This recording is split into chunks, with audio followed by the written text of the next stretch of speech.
Assalamualaikum warahmatullahi wabarakatuh. Apa kabar semuanya? Selamat berjumpa kembali dalam video pembelajaran Tim Tanpa Les Indonesia. Nah, pada video kali ini admin akan kupas tuntas secara total ya konsep persamaan garis lurus, dan juga ini merupakan seri video bedah UTBK sudah memasuki bagian ke-9.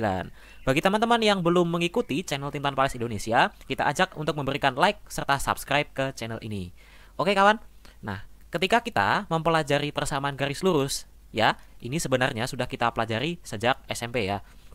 Nah, ada beberapa komponen dalam persamaan garis lurus ya. Yang pertama ada garis, kemudian ada gradien, dan juga ada persamaan ya. Dan yang tidak lupa tentu saja kita harus wujudkan persamaan garis ini dalam sumbu koordinat ya. Misalnya di sini koordinatnya X, di sini Y ya. Nah, ketika kita sudah punya garis, nah si garis ini miringnya berapa? Nah, itu kita nyatakan dalam gradien. Kemudian, karena garis ini menduduki suatu posisi ya yang kontinu, maka garis ini memiliki persamaan garis ya. Nah, kemudian yang pertama kita akan bahas gradien persamaan garis lurus. Nah, mungkin kita sudah tahu ya, yang namanya gradien atau disebut juga sebagai M itu adalah perbedaan nilai Y dibanding perbedaan nilai X. Nah, tapi dari kelompok garis yang warna merah sama yang warna biru, apa perbedaan paling mencoloknya? Nah, inilah perbedaannya kawan ya. Yang garis sebelah kiri, yang warna merah ini semuanya memiliki gradien positif. Dan yang di sebelah kanan, warna biru adalah garis-garis dengan gradien negatif ya. Sudah cukup jelas sebenarnya ya perbedaannya ya. Kalau kita di sini punya kuadran 1, kuadran 2, kuadran 3, kemudian ini kuadran 4, maka garis yang memiliki gradien positif, dia akan terletak pada gradien 1 dan gradien 3. Sedangkan yang gradiennya negatif akan terletak pada kuadran 2 dan kuadran 4 ya. Itu cara paling simpel untuk membedakannya. Nah, dalam satu gradien positif ini, mana yang nilainya paling besar? Nah, mungkin kawan-kawan kepo nih. Yang ini sama yang ini, sama yang ini mana gradien yang paling besar? Nah, karena rumus gradien adalah delta Y dibagi delta X ya, delta Y-nya terletak di atas. Maka garis yang memiliki kedekatan paling dekat dengan sumbu Y itu yang mana? Garis yang ini ya, kita namain ya, ini garis 1, ini garis 2, ini garis 3. Nah, garis 1 ini ternyata paling dekat nih dengan sumbu Y. Maka dari itu garis 1 akan memiliki gradien yang paling tinggi ya. M1 akan lebih dari M2, akan lebih dari M3. Nah, kalau gradiennya negatif, gimana? Misalkan ini kita namain gradien 1, garis 1, garis 2, garis 3. Nah, sebenarnya sama, cuman teman-teman harus kasih tanda mutlak ya. Mutlak M1 akan lebih besar dari M2, akan lebih besar dari mutlak M3. Nah, kalau ini dikasih tanda mutlak juga sama, nggak ada bedanya, karena gradien positif kalau dimutlakan hasilnya nggak akan berpengaruh ya. Nah, kemudian selanjutnya, bagaimana cara kita menentukan persamaan garis? Nah, ada dua metode saat kita ingin mencari persamaannya. Yang pertama, itu kita mengetahui gradien dan salah satu titik potongnya ya. Kemudian yang kedua, itu kita tidak tahu gradiennya, tapi kita tahu dua titik sembarang yang dilewati oleh garis itu ya. Nah, sebagai contoh yang pertama, diketahui gradien ya. Misalkan kita tahu gradiennya M dan salah satu titik potong ya. Sebenarnya tidak harus titik potong, tapi titik sembarang ya, boleh di mana saja. Misalkan kita punya titik P, ini koordinatnya adalah X1, Y1. Maka rumusnya, rumus persamaan garisnya adalah, pasti sudah tahu ya, Y dikurangi Y1 sama dengan M dikali X min X1. Nah, ini persamaannya kawan ya. Nah, kemudian ketika kita hanya tahu dua titik yang dilewati garis itu, misalkan kita punya titik A di sini, koordinatnya adalah X1 Y1, kemudian titik B, ini koordinatnya adalah X2 Y2. Nah, yang namanya persamaan garis lurus itu hanya memiliki satu gradien yang sama. Jadi kita bisa bandingkan nilai gradien dari sini ke sini. Itu kawan. Sebagai contoh, kita akan ambil titik random ya di sini ya. Nah, di sini koordinatnya adalah X, Y. Nah, untuk sembarang X, Y dari sini ke sini dan dari sini ke sini itu akan memiliki gradien yang sama ya. Namanya juga persamaan garis lurus. Ini kita sebut sebagai M1, ini M2 ya. Kita samain aja coba gradiennya ya. M1 sama dengan M2. Gradien itu adalah delta Y dibagi dengan delta X ya. Nah, untuk M1, delta Y-nya gimana? Delta Y-nya adalah Y dikurangi Y1 ya kan, dibagi delta X-nya yaitu berapa? X dikurangi X1. Nah, ini akan sama dengan gradien kedua atau M2. Delta Y-nya berapa? Y2 min Y. Dibagi dengan delta X-nya yaitu X2 min X. Nah, seperti ini. Kalau rumusnya kita susun ulang akan menjadi, nah ini dia modifikasinya kawan ya. Nah, tapi karena kita ingin menyederhanakan bentuknya ya, di sini kan ada Y, di sini ada X. Nah, tapi di sini ada Y lagi, ada X.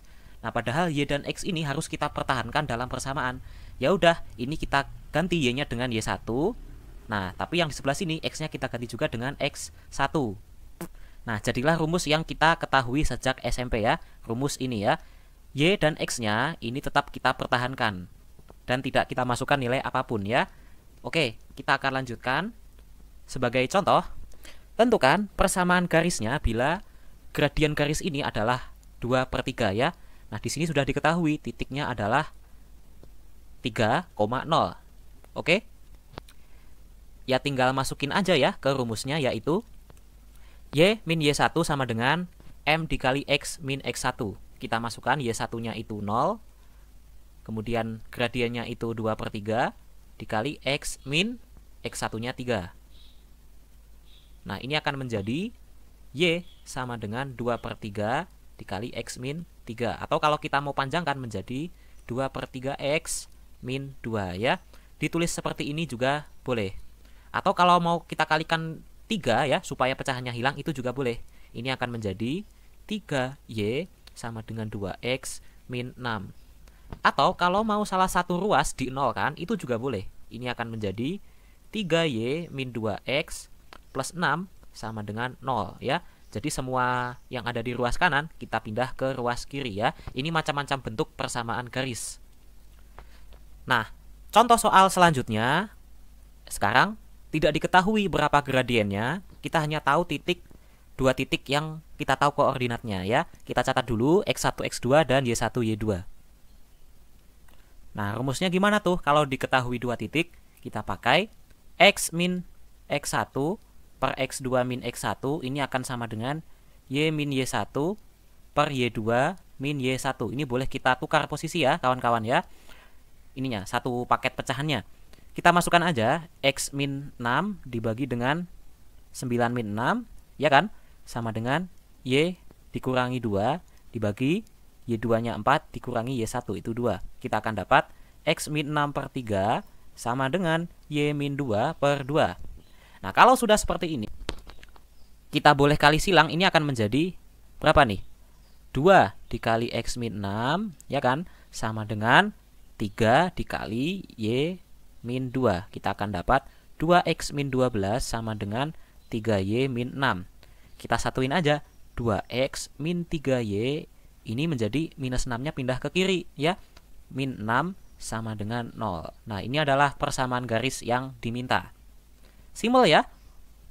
Nah, sedikit cara cepat apabila teman-teman menemui persamaan garis yang diketahui dua titik, di mana kedua titik ini ternyata salah satu ada di sumbu Y dan salah satu ada di sumbu X. Nah, teman-teman bisa gunakan yang namanya teori silang.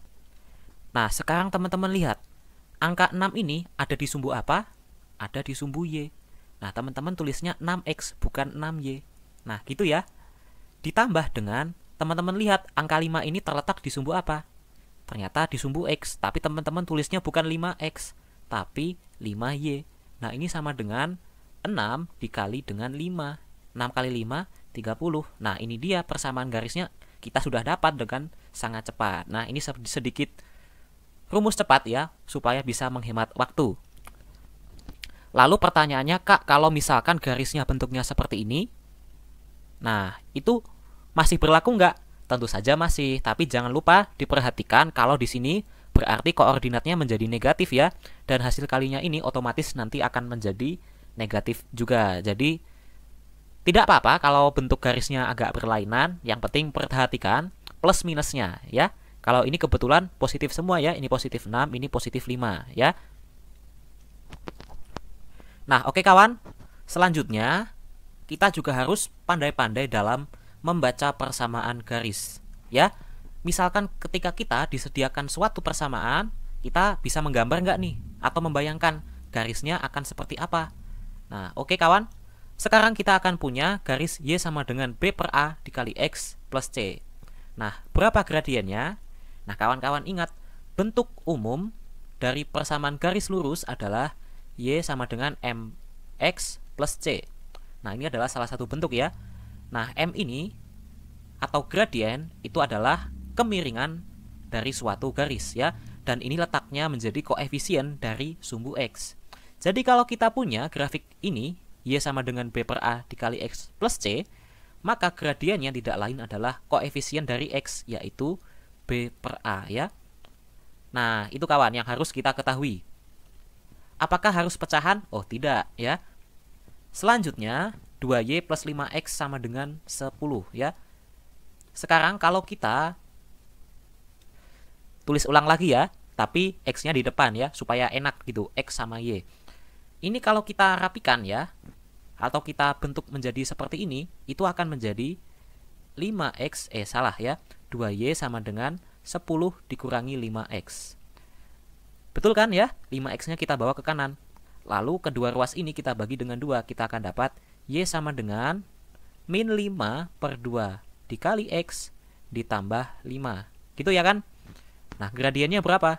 Gradiennya jelas ya, yang menjadi koefisien dari X. Gradiennya adalah minus 5 per 2. Nah, supaya lebih cepat, nah teman-teman bisa gunakan rumus cepat lagi.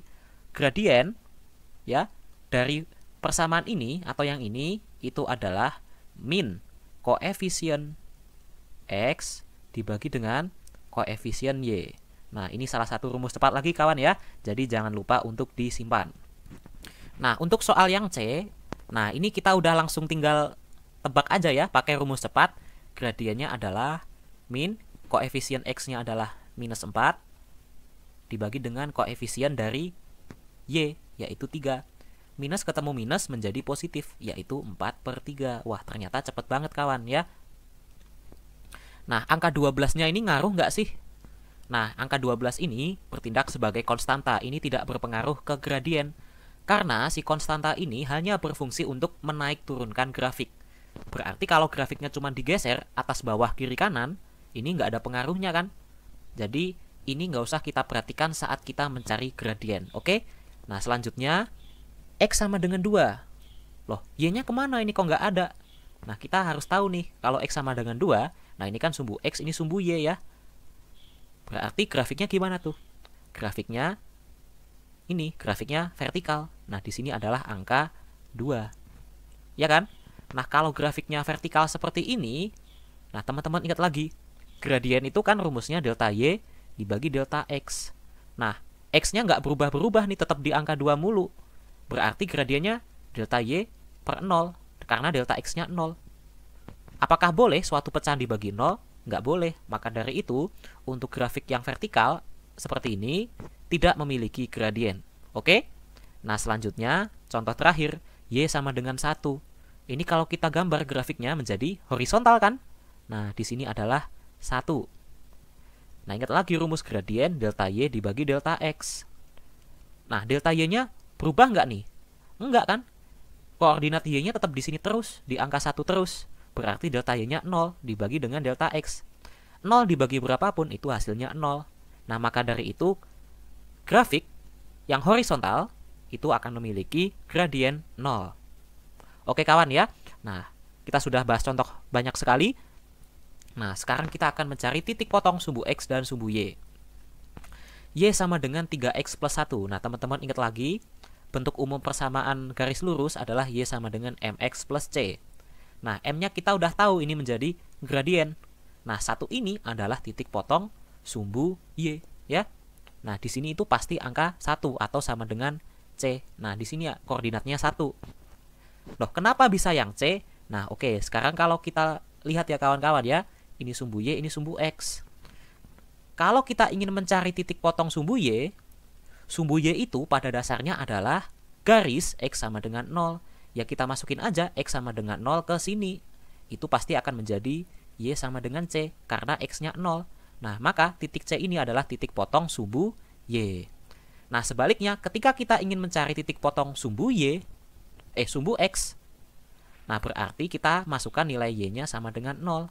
Nah, itu akan berarti 0 sama dengan 3X plus 1. Kita akan dapat 1 sama dengan min 1 sama dengan 3X. X-nya sama dengan min 1/3 ya. Ini adalah titik potong dengan sumbu X. Ya, grafiknya ini tidak cocok ya kawan ya. Nah, contoh selanjutnya 2Y plus 7X sama dengan 14 ya. Nah, seperti yang udah admin jelaskan, titik potong sumbu X itu berarti Y-nya sama dengan 0. Ya udah kita nolin aja, Y-nya menjadi 0 plus 7X sama dengan 14. Maka X-nya sama dengan 2. Nah, ini adalah koordinat titik potongnya. Lalu titik potong sumbu Y, sebaliknya X-nya sama dengan 0. Kita akan dapat 2Y plus 7 kali 0 ya. 2Y plus 0 sama dengan 14. Maka Y-nya sama dengan 7. Kalau kita gambarkan atau tentukan koordinatnya, ini berarti koordinatnya adalah 2,0 ya. Dan yang ini adalah 0,7. Oke, sekian seperti itu dari admin. Nah, di video selanjutnya kita akan bahas kedudukan dua garis lurus ya. Jangan lupa untuk selalu ikuti channel TTL Indonesia. Terima kasih. Wassalamualaikum warahmatullahi wabarakatuh. See you next time.